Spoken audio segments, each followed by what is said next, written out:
we go. Amelia's got it. Thank you.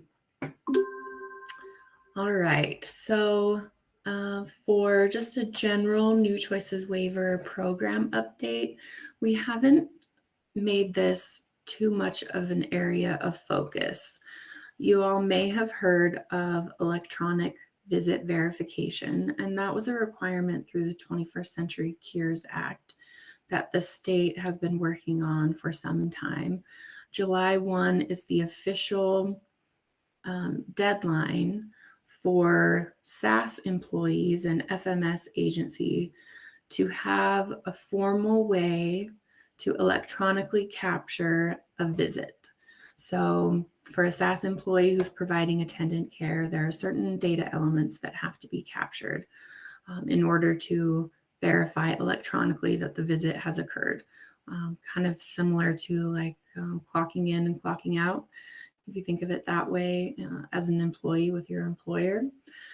So we wanted to make you all aware that July 1st is the official date that if a New Choices waiver or any waiver participant SAS employee is not compliant with electronic visit verifications, they will not be getting paid.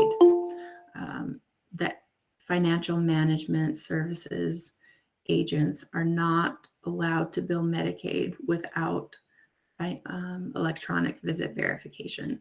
So for us, that means case managers should make sure that SAS backup plans are solid. We understand there's questions about, the backup plan form, but the idea is that if someone's SAS employee decides that they are just not going to be compliant with electronic visit verification for whatever reason, and they decide they're no longer going to provide services, we need to have another option that we can then plug in so that participants aren't going without care or don't find themselves in a crisis situation. So if there are any questions about that, please pop those in the chat function. To date, case management agencies haven't been too involved on the New Choices side with electronic visit verification. You may have seen a letter that went out in early April. Those went out to participants and their SAS employees, letting them know of this requirement that they need to be compliant, or, after July 1st, they will not be getting a paycheck unless their visits are compliant. So if you saw that and wondered what it was, that's what it is. And just keep that on your radar.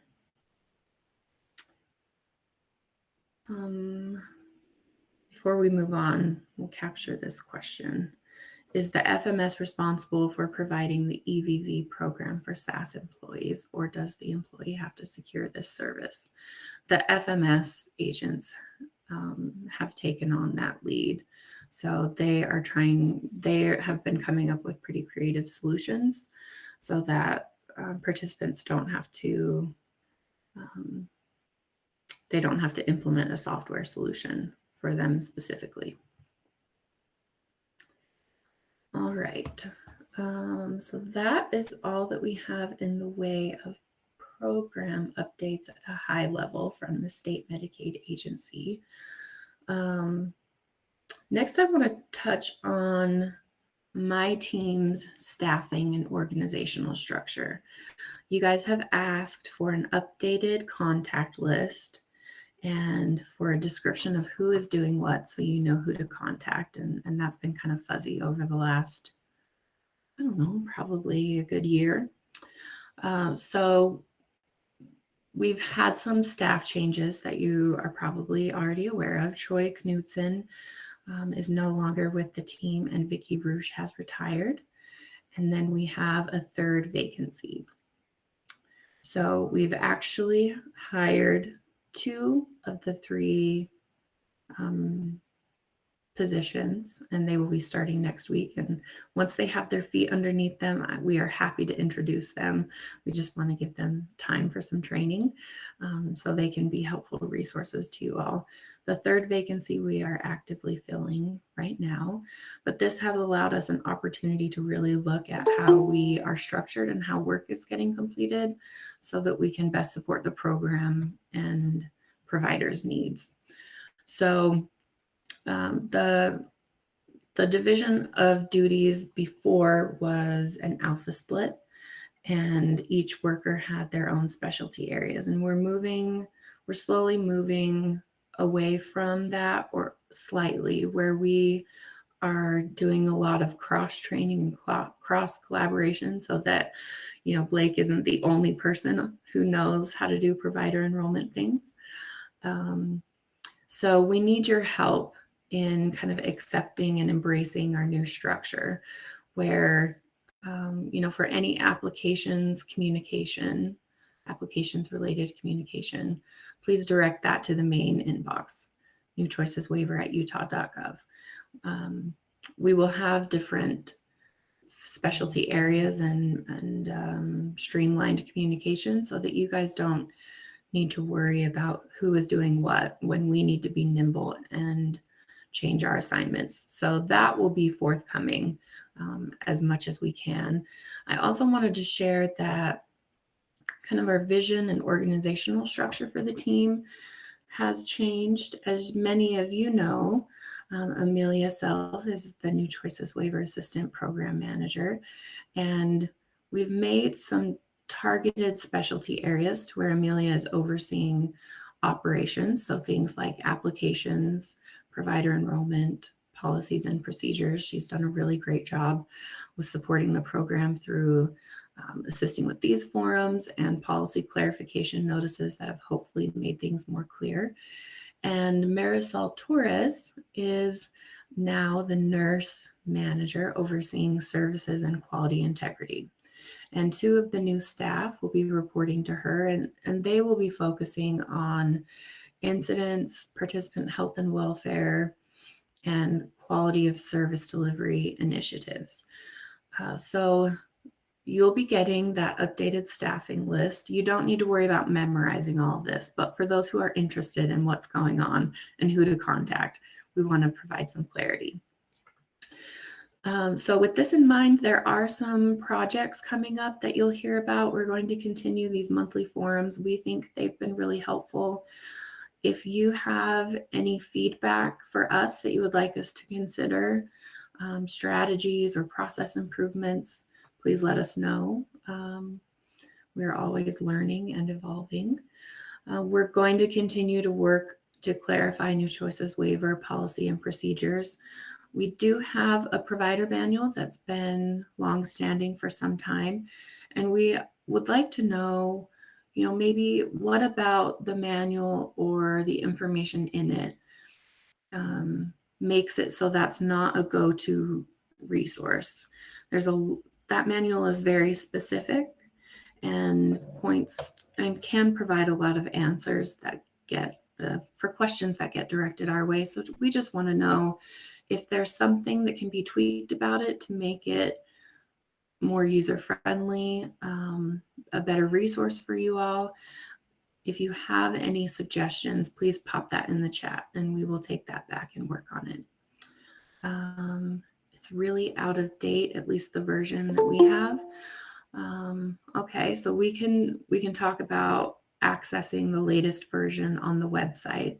I'm curious if you mean the information in it is out of date and you're looking at the most recent one available online, or maybe you have a PDF version that was sent to you by one of us, a year or two ago, then yes, that would definitely be outdated. So yes, the manual is available online. We can provide kind of instructions for how to navigate there. It's a little bit of a maze, so we can have that clearly documented. Online searchable manual, okay. We don't have an organized way to pull out old info and put in the new info. Okay, so it sounds like maybe just general training surrounding how you can access the most recent version and how you can know what's being changed. So the Medicaid information bulletins provide that content update, and we can try and the program has always kind of put the responsibility on providers to be familiar and paying attention to the updates, but we can always bring the key issues here and just say, hey, this has been updated. Please check the MIB for more information, and direct links to the provider manual. Can we have quick links to key issues? Yes, I think we can bring that to attention. So you review the manual often as a first resource when there's a question. Most of the information is clear. However, I've ran into areas that are not as clear. If you feel comfortable sharing, that would be great. I think I saw SAS could be better covered, or a self-directed manual. Good news, we're working on that. We had a lot to learn as well. So that will be coming, and I think will help greatly clarify a lot of things for us as well as for you all. So really good feedback there. Thank you. If you think of anything else, pop that in the chat. Some of the other projects we're going to be focusing on are New Choices Waiver 101 training modules intended to be for new case managers that join your agencies. So, we've heard feedback from the annual CMA trainings of the past that it was either too specific for a new case manager who was hoping for a broad overview and broad understanding of the basics, or it wasn't advanced enough for those who have been with the program for several years and wanted more specific information about certain targeted areas. So we hope that those training modules will help provide the base understanding, and then through these forums we can engage staff or the key supervisors who may be hoping for more information. 101 would be wonderful. We have all created our own training, and that may or may not be a good thing.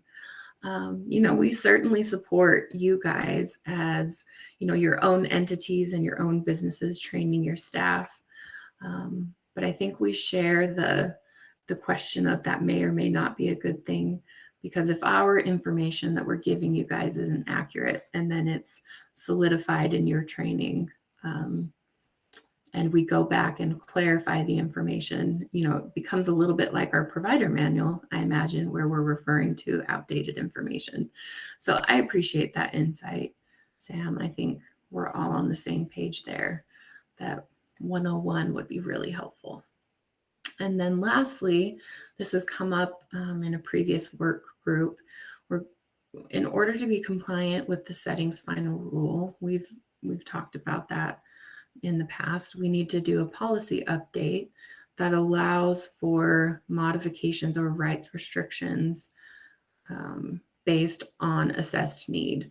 So what's currently allowed that is a rights restriction is memory care. We have a formal process for that. What that will look like is a formal policy and process for anything that could be considered a rights restriction. One particular example that has come up is limiting alcohol consumption at an assisted living and how that should be handled. I know there are several agencies that are anxious to get that started. With the new staff coming on board, that's one of the first projects they're going to be working on. So anticipate some work groups being announced that you can participate in. Okay, so I think we are ready for the CMA Transfer Guidance. So Amelia, I'll let you take this one over. All right, good morning, everyone. So I'm going to be sharing my screen as we reference this guidance. And so as Lainey mentioned, in an effort to improve our communication around changes or clarification regarding policy or procedures, we've been issuing what we're calling PCNs or policy clarification notices, or just simple updates where we are. This allows us to communicate updates in writing without having to wait until we revise our provider manual. Those updates are only made certain points during the year. So hopefully you're all receiving this. The practice is to send these out to the supervisors, and then the expectation is that the supervisors share that with staff. If your agency would prefer that these go to someone else in addition to the supervisor, I'm happy to add a few people to it, although I don't want to be emailing 100 people with it. But if there's someone else who's kind of responsible for policy or training on your team, just let me know and I'll add them to those emails. So since we last met, we've sent out 2 policy clarifications. And so I just wanted to briefly highlight some key points in those that went out. And then obviously if there's any questions, please add those to the chat. So one of the things that we routinely heard, and even on our own team, was understanding the CMA transfer process. So this that's here on the screen, this is the CMA Transfer Guidance. It went out on April 15th. And the intent of this guidance is just to give an overview of the steps involved in a CMA transfer. Most importantly to take note of is that a fundamental right of the New Choices Waiver Program is that participants have the right to select their preferred provider, including their case management agency. So they should be able to make a selection or a decision to transfer case management agencies without any pressure or coercion to do so. And we have the responsibility to investigate any instance that we feel may be a violation of this freedom of choice. If there's ever an instance where you as a CMA feel that you are no longer a good fit for this individual and you feel that a transfer would be appropriate, please reach out to us so we can discuss that and staff that to ensure that that's appropriate and just get a better sense of what's going on there. So one of the things I wanted to highlight in this document, so it goes over and it just discusses, the steps involved in a transfer. It's really important to remember that the transfer isn't official until the new case management agency accepts that individual. So as the original CMA or the CMA from which a client is transferring, you need to continue to provide services until that transfer is complete. And this guidance describes the steps involved in the transfer and when you will know that it's complete. One of the things that we really wanted to clarify, and this is found under number 10 in the guidance, is how to do it in a care plan. I think that's where a lot of the confusion comes, and unfortunately it potentially results in unnecessary denials of care plans. So I really would encourage you to take time and review these steps with your staff. There are 2 methods that you could use. The first one listed is a bit more, requires 2 submissions, where you would add the new case management agency's 1016 units. We would approve that. And then on your end, you could select to close the care plan, update the end date, and then that would automatically update all of the end dates for services. And then we would approve the care plan again. And then the second option only requires 1 submission. That's where you would add the units and then end date all the services in one significant change process, and then we would approve it. One of the things we are asking is that in the comments, if you could include that this is a CMA transfer. For the most part, it's pretty apparent that it's a transfer, but sometimes if there's a lot of back and forth, the history can get a little convoluted. So just put that in the comments that it's a transfer. So the New Choices Waiver staff that's processing that will make sure to be aware that that's a transfer. So again, we just wanted to bring your attention to this guidance. There's some frequently asked questions there in tips. I also sent out a process map, which kind of just diagrams. If you're more of a visual learner, that diagram would be helpful to understand the steps involved. So please review that. So let's take a real quick and see questions. So as an agency, we have people on other programs asked to transfer.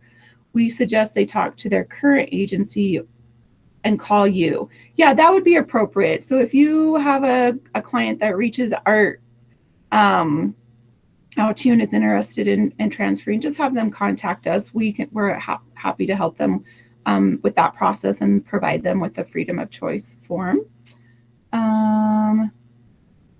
We need the link, please. Where is the best place to access all of these? So these have been emailed to your supervisor. I will send them out again today. We are working on kind of reorganizing our website, and the goal is that we would have a policy section on our website where all of these will be posted. That will take some time. So in the meantime, these will be shared via email. But again, I will send these out. So some of you are not able to see this document. That's okay. I will email you a copy of it. Any other questions regarding CMA transfers?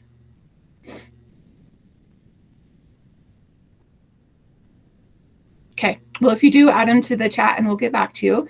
The other update that just went out this last week is the expectation around protected health information. And I just noticed there's a typo on that, so that's embarrassing, but I'll send this one out and it will not have any spelling errors. This policy just provides an overview of what is required by the New Choices Waiver Program and you as a provider of New Choices Waiver to ensure that individual participants' personal, identifiable, and health information is maintained and securely. And so it gives a little bit of information around HIPAA. As you all know, we are required all of the information, if it contains protected health information, PHI, or protected individual identifiable information, PII, must be encrypted. So we use Virtue. I know sometimes Virtue isn't the easiest and it can cause frustration. We experience that frustration as well, but that is the method or the source that the state uses to ensure that our information is sent securely.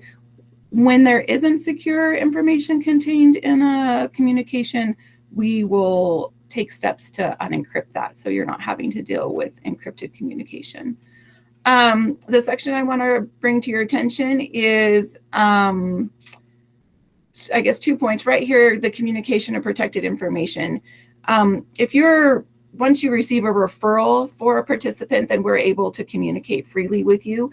However, if anyone is calling outside of that setting or as a case management agency, you have questions about an applicant who you have not received a referral for, we have to verify that you have authority to receive that information. So with this update, we sent out a New Choices Waiver specific release of information. I'll send that out again. Please feel free to use that and share it to providers. It's very specific to our program, which we think will be helpful. Additionally, we would be asked for identifiers when verifying that someone is actually associated with an individual. And those could include their Medicaid ID number, their zip code, the name of a provider, their current address, etc. Just real quickly, in this document, it does explain the expectations that we have of you as providers around secure information. And that's that you should have a policy that addresses PHI and PII. You should have provide regular trainings, have a system that allows to have secure or encrypted information. And then this is a new reporting requirement for incidents. It's listed on the incident reporting protocol. We'll provide more training around this because I believe this was just added maybe last year. But you need to be aware of this. And if you have any questions or concerns around policies or procedures or would like some guidance, please feel free to reach out to us and we'd be happy to connect you with resources to ensure that you're compliant. One of the things I did want to mention real quickly that I see quite frequently is regardless of what encryption you use, some encryption services Typically, the subject line is not encrypted, and oftentimes we receive communication that has the individual's full name in the subject line. That is strongly discouraged. And so a recommendation we would have is using the first initial of their first name and the full last name. Even better would be the first initial and then the first few letters of the last name. And then once in the body of the email that's encrypted, you could use their full name. But just make a note to avoid using the full name of an individual in the subject line. So again, I will send this out along with the release of information. I'll send that to supervisors at the conclusion of this meeting, and we would just ask supervisors to share that with staff. So Lainey, it looks like we have a few questions. If I deny a transfer, can we still get reimbursed for our assessment time? The current agency could put our units on the client's care plan. I will defer to you on that one, Lainey. It's my understanding that a longstanding program policy was that if you do not accept a participant, your time is not reimbursable. So that has not changed. Looks like another question is, what is our responsibility if the family emails us and doesn't encrypt information they already sent? We encrypt when we send it back, but we have no control over what they have already sent. That's fine. You just need to be aware of your agencies, your entities, your businesses' responsibility, not just beholden to us, but beholden to a federal policy that health information is protected. And we're bringing this up because in the past, we received a lot of unencrypted PHI from this group, and we felt like we could be supportive in bringing an awareness to this. So if after reading this information, if there are still questions, please let us know. We may have resources for targeted training. It's not going to be too much different than what's provided in the policy clarification notice that Amelia put together. But if it warrants a conversation and a discussion, then we can facilitate something like that.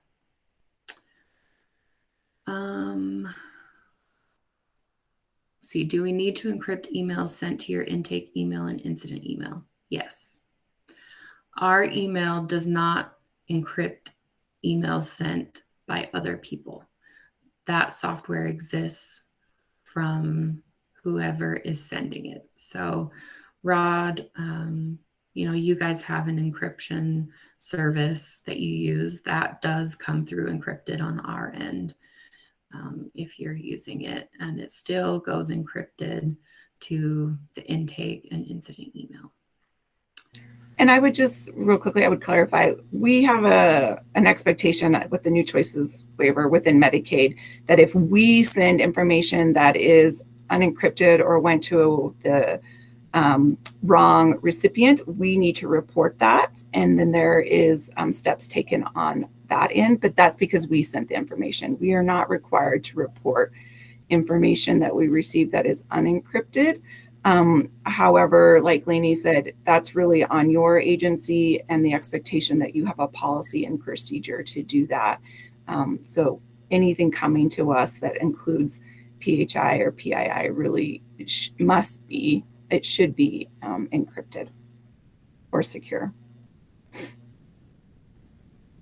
Okay, so follow up to your question, Rod. In the past, I've gotten responses back that New Choices waiver isn't able to open encrypted emails on those two addresses.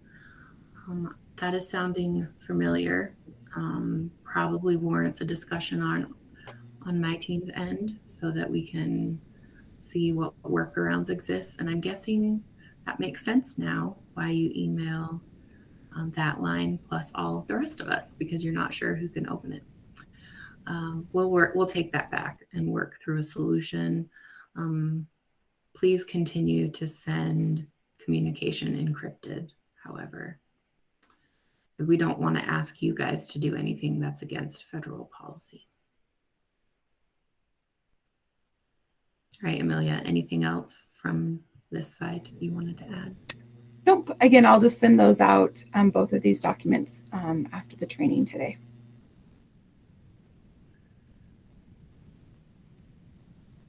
Okay, so we had one question up here that was about non-medical transportation. Are providers allowed to take a consumer? Oh, that's another one. Okay, we'll start with the first one. Do non-medical transportation units carry over, or do they have to be used weekly?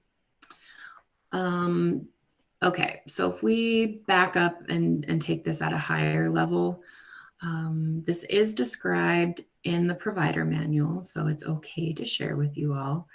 When we do an annual audit, we look at the total number of units authorized of a service for the entire care plan, and then look at the total number of units billed for that service during the care plan span. So noting non-medical transportation units weekly was our way to accommodate the months that have 4 weeks versus 5 weeks, because people were running into issues where, you know, they were sticking to their monthly budget, but more time was included that month than in other months. So when we go to audit these, as long as the total number of units for the year is in line with the total number of units rendered, it will be fine. So they do not have to be limited to just that, was it 8 units weekly? Just needs to be kind of monitored by the non-medical transportation company. I hope that's making sense. If it doesn't, put it in the chat and I'll try again. See, I also have a question in regards to non-medical transportation. Are providers allowed to take a consumer somewhere, drop them off, and then pick them up later? Yes, they are.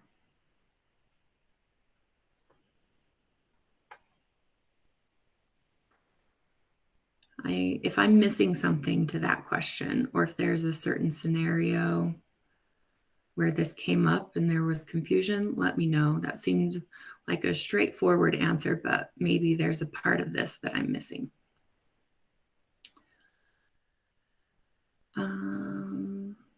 Okay, I'm just wondering, there are many duties that agencies are required to do that are not case specific. As I understand it, this time is not reimbursed, however, is still required tasks. How do other agencies handle this time? Are you able to bill or add time to each client for administrative time, or is that time just considered a loss? Wendy, if you wouldn't mind sharing what activities you're referring to, that would be helpful. We've had this come up in the past and we've been able to clarify that yes, in fact, some things are reimbursable.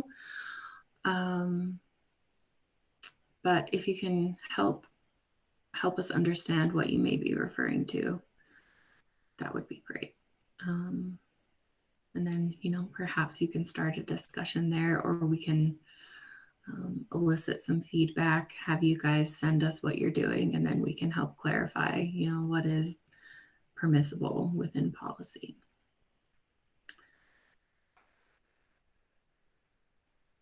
Training staff, agencies' policies in line with New Choices waiver. So I can't speak to how other agencies are handling that. From our perspective, those are business functions that are not reimbursable. So they should not be added to each client for administrative time. Aging waiver, maybe you know this, Wendy, but for those who don't know how other waivers operate, aging waiver, because of how they are set up, has an administrative budget that some of these things fall under. New Choices waiver is not set up that way and does not have an administrative budget. And I know this is a hot topic. So, you know, we'll take it for what it is. But the rate that was set, admittedly 9 years ago, where case management is paid at $80 an hour, was set high to as an acknowledgement that there are some things that are not considered reimbursable under the scope of case management, but that you still have to do. An example from Wendy's question would be completing tasks after a client passes away. That is a good one. Something that I think we can take back and work through. I don't know that we will have an answer for next time, but that is a repeated concern that I've heard from this group. And, you know, if you are completing things that we require, then we should be considering that. So for now, please continue to do as we have previously instructed, where that time, you know, services provided after a client passes away is not eligible, but we acknowledge that there are things that you guys are doing. Okay, is the direction in the PCN to add the form to our initial packets for clients to sign? Amelia, does this resonate with you? Are you referring to the release of information form? If so, the PCN doesn't stipulate that that's required. That would be a great, thanks for confirming, Christine. Yeah, that would be a great practice. And I can add some language to that, just encouraging you to sign that, have that form signed so it's available. Great point, thanks. All right. So our last topic area, okay, before we get to that, is a medication management form required on someone that is residing at a SNF and will be discharged off the New Choices waiver? Is this in the context of someone who hasn't been disenrolled because of the public health emergency? Or how do we know that their disenrollment is pending? And I guess once that answer comes in, that will help provide some clarification. But Marisol, I don't know if you have an answer readily available to this, or if this is something that we need to take back and work through. I don't have an answer readily available. So. Okay. We will note that. That's a great question, Kathy. I know that we have said this before, but now that we are this close to being fully staffed, we do intend to have work groups surrounding the medication management reviews and how we can make those meaningful and the expectations more clear. Okay, she has asked for 90 days to ensure her decision. Okay, that's helpful. We will add that. Looks like a current practice Wendy's utilizing. If they're in a SNF and the review is due, my RN just notes that on the form. That could be a viable solution. I think I am recalling at one point we said that if they're in the SNF, it's not required, but let's take that back for discussion. Are there barriers to doing it while they're in a SNF? Is that why, you know, that's the strategy used to just note that it's being done? Okay, we were told to keep doing the forms until they close, even when in a SNF. Yeah. Whatever is decided sounds like we should put in writing so that we can refer back to it. I appreciate that this is coming to light, that confusion exists on both of our parts. So I appreciate the question. Duplication, yeah, that was one consideration that I do remember coming up. Okay, we'll work on that. Thanks, we've got that noted. Appreciate that. Okay, so our last topic area, I wanted to visit the FTS reimbursement process, financial transaction services. Now that Morning Sun is the new contractor, we didn't take this opportunity when Acumen came on board. And in hindsight, that was a bit of a missed opportunity where we can troubleshoot, concerns as they come up so that requests get paid timely and there's no outstanding reimbursements. So for those who have been emailing and haven't been getting timely responses about Acumen, please know that we are actively working on getting you guys reimbursed. There's a lot going on behind the scenes to address those reimbursement requests that have hit the timely filing deadlines and that cannot be paid. We are working on going through a streamlined hearing process where basically Acumen will have the opportunity to advocate for reimbursement in front of an administrative law judge and work with the state Medicaid agency on a resolution. That's more information than you guys need to worry about, but hopefully reassurance that we are supportive of you guys being reimbursed and are looking for a solution that we can leverage, given that our current policy does not make an allowance for that. So please be patient with us. Acumen is getting a lot of questions, and so I think they're just not able to respond as timely. I will be sure to provide you updates as soon as I have any information. So be thinking about questions that you have, concerns you have with Morning Sun, and pop those in the chat. Those are starting to come in. Thank you. We will get that to the end. So looking to hear about challenges, concerns, process improvements, suggestions. So this next piece, we will follow up with a summary, either through a PCN, policy clarification notice, or just through email. But to get it in writing, I think is going to be important so that we can recall it and you guys have something to reference. But Morning Sun sent out a clarification, and it came up in our meeting that FTS reimbursement requests should be submitted one per vendor. So we can't submit one request for multiple vendors. It needs to be one per vendor.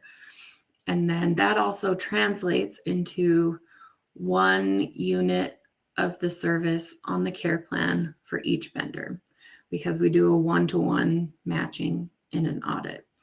So some of this may require attention to go back and update care plans where this is needed.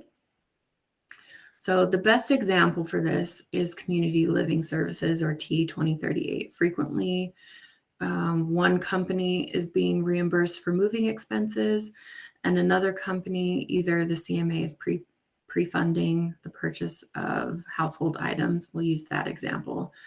So the moving company needs to be reimbursed, needs to be paid, and the CMA needs to be reimbursed for items purchased. You would submit one unit of T2038 with Morning Sun as the provider and list that the vendor to be reimbursed is XYZ Moving Company. When this goes live, you will also note the charge or the reimbursable amount in the charge column. For now, that's not needed, but when it goes live, it will be. And then you will have a second entry with one unit of T2038 with Morning Sun again as the provider, but you will be listing your agency as the vendor to be reimbursed, and then list the items purchased. So the household items, maybe in this case, it was a bed and a dresser. That way you can submit one reimbursement request for each vendor. There's one-to-one matching on the care plan. The concern of duplicate billing is removed. The risk to your agency is also removed. We will clarify that in writing because I can see how that may be a little bit confusing. So questions, please pop those in the chat. So the ones that we have, FTS from the new company takes longer and have to add information again and again and cannot repopulate. Missing date of service also. Can you elaborate on what you mean by you have to add information again and again? Do you fill it out once, submit it, and they decline it saying information was missing, so you have to enter it all in again? Or do you feel like the information is duplicative? If you could help clarify that, that would be great. Client information again every month. Yep. Imagine you are talking about things like a bus pass, if that's being utilized, or if you're using them for specialized medical equipment. I don't know that there is a way around that. I can talk to them about it. We can note that as an item to take back to them. They did reach out to me about the date of service option being requested. We're looking at that as well. They mentioned they received the feedback that date of formal care plan approval and another date was felt to be duplicative, the service start date. So we are working through that as well. We will add missing date of service and recurring monthly requests to that to see what we can do. Morning Sun is requiring full data entry on every client every month for every charge, and that is extremely time consuming for recurring expenses. Is there a way to have their system remember a client or their data? I will ask. It seems like, maybe we just needed something to start with. They've been very responsive to, form updates and system updates, and seem like they're very nimble with that. So perhaps there's a way that we can work towards that, even if it's not an immediate solution. If the service is identified as a self-directed service, can the consumer still work with Acumen? Yes, let's talk about that for a second. This was something that we clarified internally as well, because there were questions because the names sound so similar. So there is a distinct waiver service called Financial Management Services that essentially acts as the payroll company for a self-directed employee. When a participant uses SaaS services and has a family member or a friend as their paid caregiver, the FMS agent receives those timesheets, bills Medicaid, cuts a check to the employee. That's where electronic visit verification comes into play. Those providers are Acumen, Morning Sun, and Leonard Consulting. Participants are allowed to choose any of those providers that they would like for that. Financial Transaction Services is a contract that Department of Health, Medicaid has with Morning Sun. It is not a distinct waiver service. It is a pass-through payment agency intended to remove CMS's perceived conflict of interest by having CMA's bill for services other than case management. For that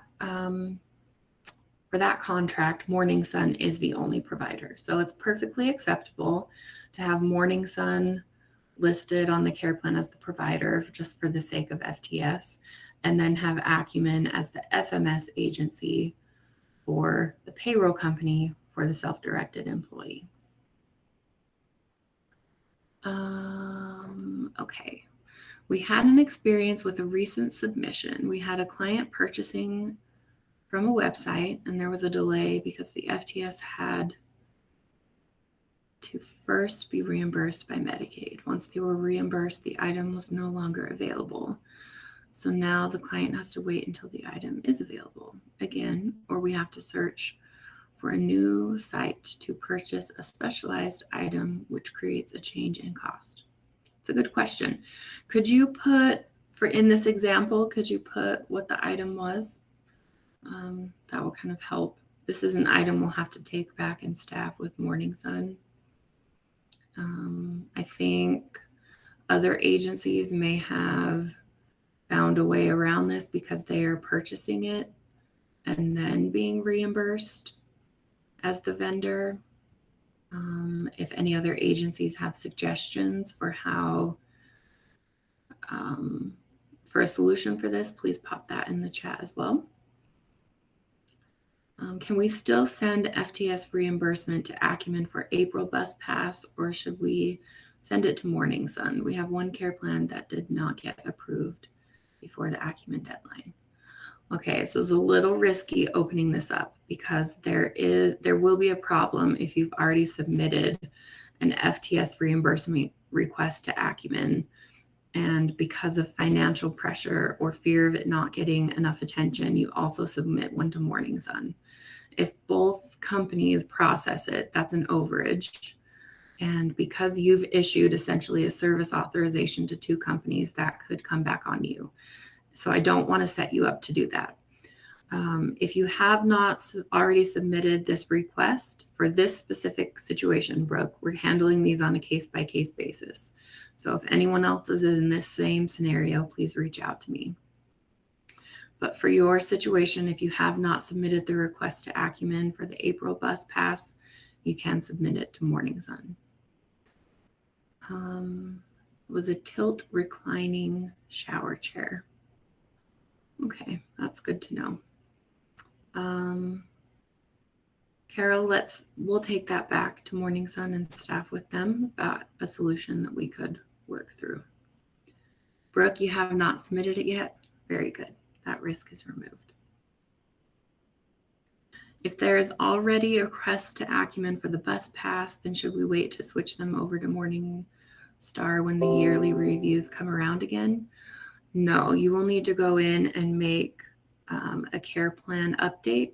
The contract for Acumen ended officially at the end of April, where they are no longer processing requests for services rendered 5/1 or later. So please go in and update the care plans.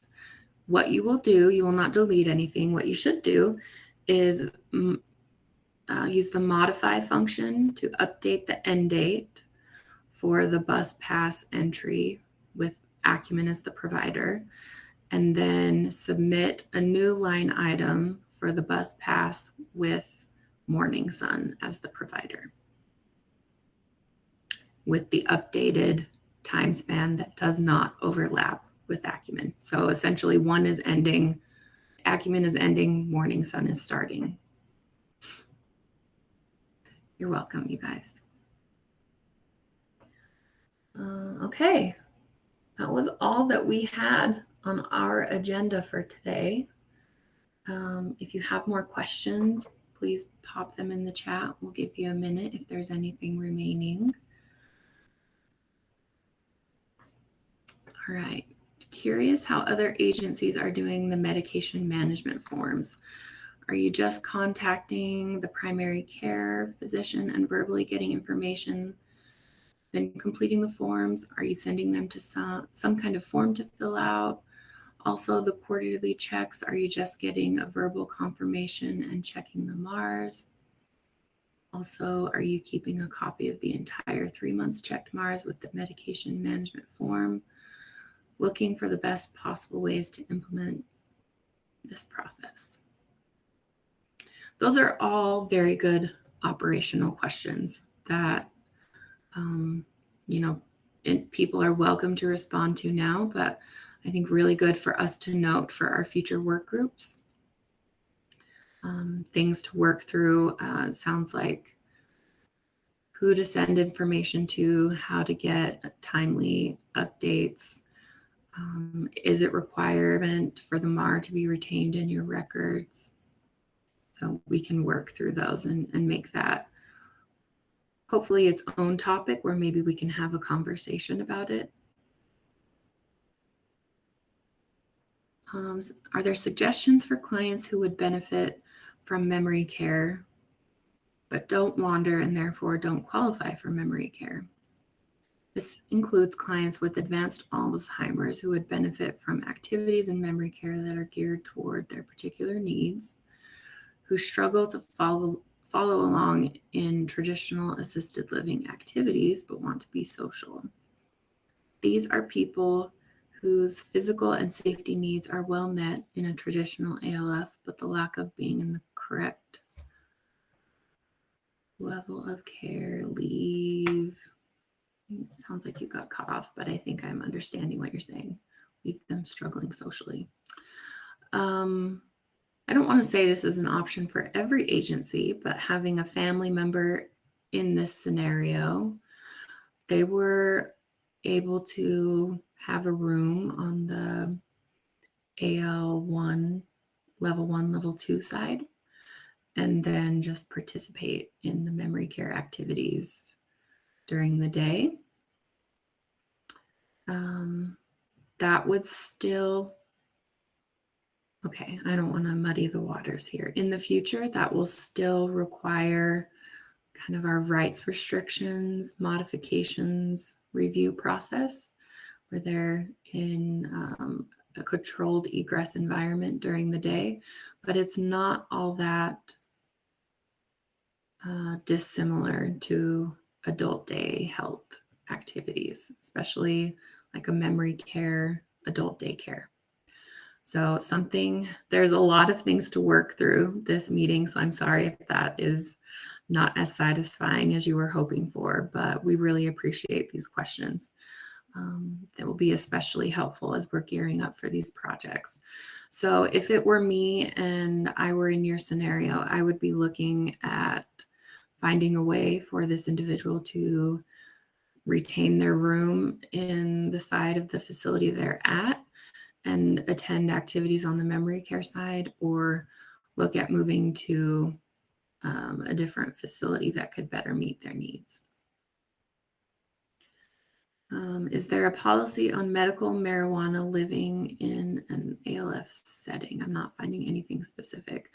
There's not a specific policy, but with settings final rule that we've talked about, anything that is legal in the community for you or I should also be legal and allowed for individuals in waiver programs. So that cannot be restricted unless there is an assessed need tied back to a diagnosis or condition that makes it so that participant should not have access to that substance.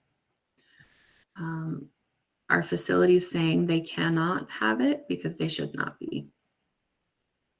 Medical marijuana is a thing in Utah now.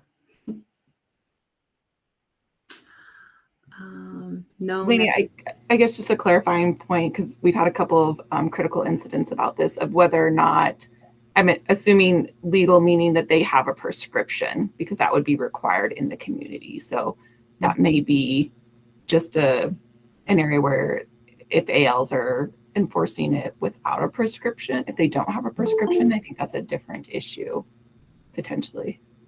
Yeah, that's true. If they have a prescription and they're not allowing it, I do see that as something that would be reportable through the incident pathway.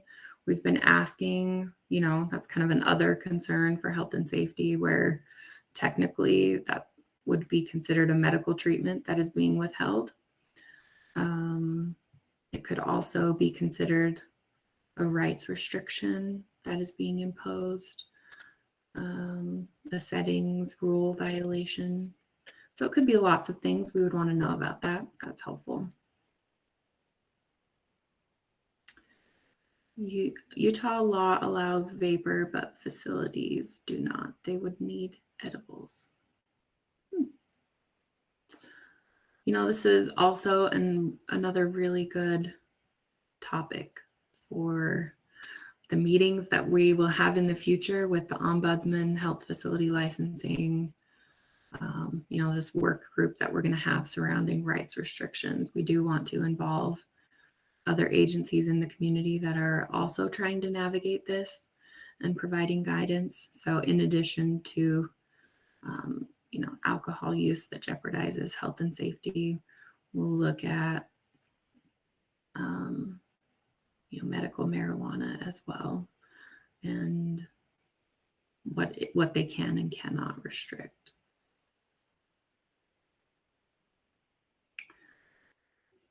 Okay, they're restricting the type of marijuana. They are okay with gummies, but nothing else.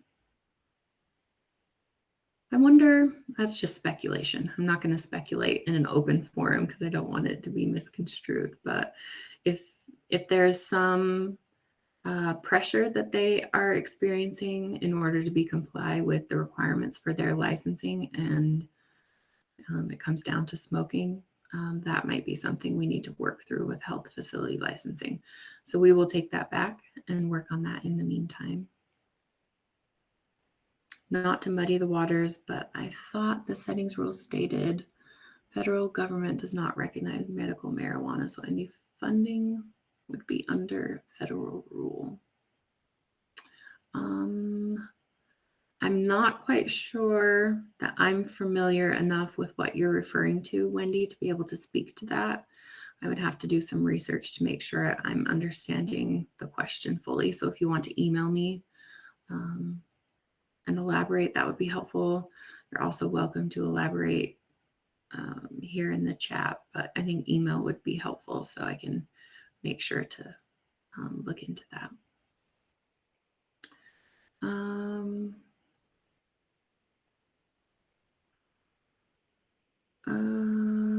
That was from our meeting with the settings representative. So, okay. So from the settings perspective, we are not able to draw federal funds that pays for 75% of waiver costs if the setting is not compliant with the settings rule, which is federal policy. So we will have to go into that nuance of whether or not the state is interpreting medical marijuana to be part of the settings rule equation. If that was part of the conversation, I missed that, and I will own that. So I'll take that back and discuss that with Heather. Maybe that was a nuance that I missed or just didn't hear when someone was speaking. I assume there is an issue as well with odor for other residents. Probably. Okay, all good things to consider. This is really great. Thank you. All right, you guys. Anything else?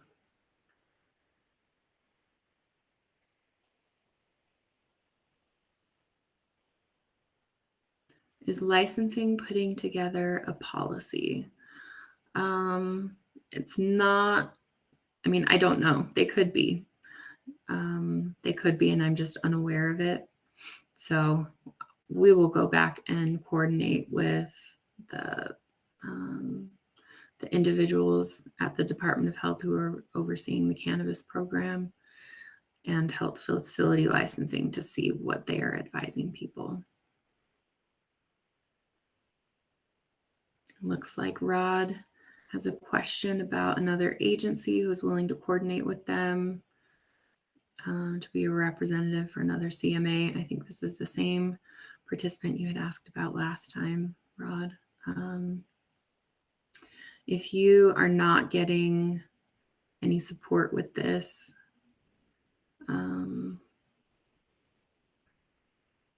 let's revisit. I know you've emailed me about this before, and we staffed it internally and thought we had a solution, but it sounds like that didn't work. So if you want to email me again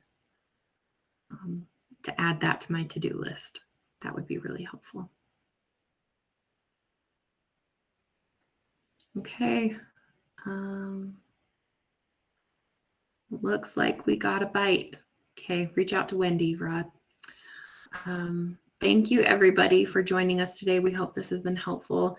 I feel like we leave with more questions unanswered than we provide, but we just really appreciate the collaboration. So thank you.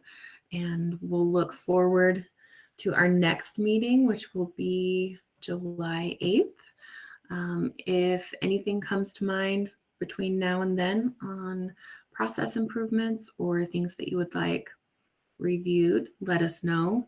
We feel like we have just about worked through everything that was on the list of hot topics from the survey we did earlier in the year. So we're making good progress. Please give us a SAS training. Yes, that is coming. If it's not on our agenda for July, we will really try to make that our topic for July. All right. Thanks, everybody. Have a great rest of your day and a great month. And we'll talk to you soon.